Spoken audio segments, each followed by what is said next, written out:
set up a safe zone where protests would be contained. Is that something you're looking at? First Amendment speech is not limited to one park or one section of the city. You are allowed to protest so long as you're doing it peacefully. And by the way, we've got tens of thousands of people in Minneapolis that are grinning down the bear, that are peacefully expressing their First Amendment rights. So no, you can't have just one section of a city. That's not the way First Amendment works. I want to ask you a number of things about what's happening in the city, but I just want to get out of the way.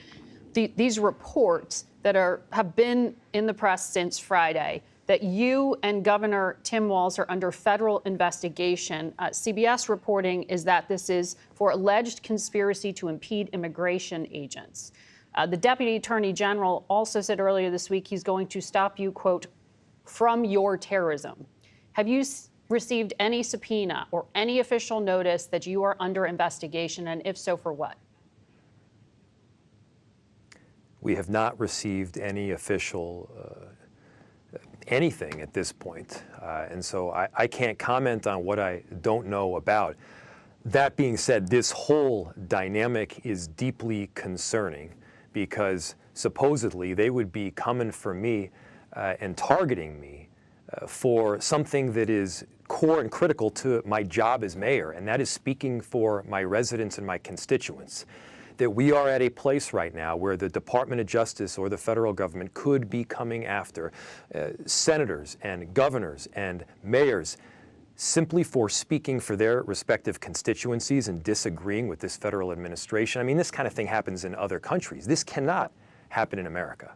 Well, our reporting is it's impeding immigration agents, but the specifics of that, we would love to see some paperwork on from the administration.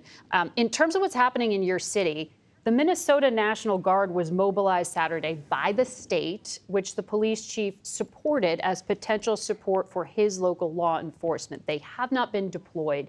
Do you think your city needs them, and how would you describe the protest this weekend?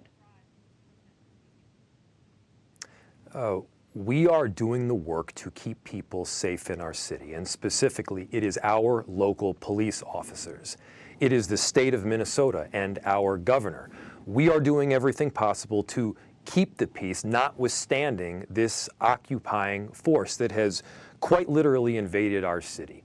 I mean, we've got 600 cops in the city of Minneapolis, and we're talking about 3,000 plus ICE agents and border control that have come in.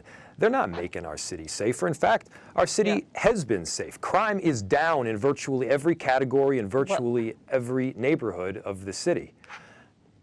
You said occupying force. Don't you think it's a bit much? I mean, look, you can go through whatever rhetorical flourish you want, but when you have 3,000 ICE agents and border control come to the city, when you've got this supposed threat of 1,500 military coming to the city, yeah, that's very much what it feels like. When you outnumber local police officers 5 and 6 to 1, that is the vibe. And so the bottom line is, if the goal were safety, this is not how you get there. If the goal is safety, I can give you a very antidote to some of the violence that we're seeing, and it's have them leave. Well, they argue, the administration that is, that this is a sanctuary county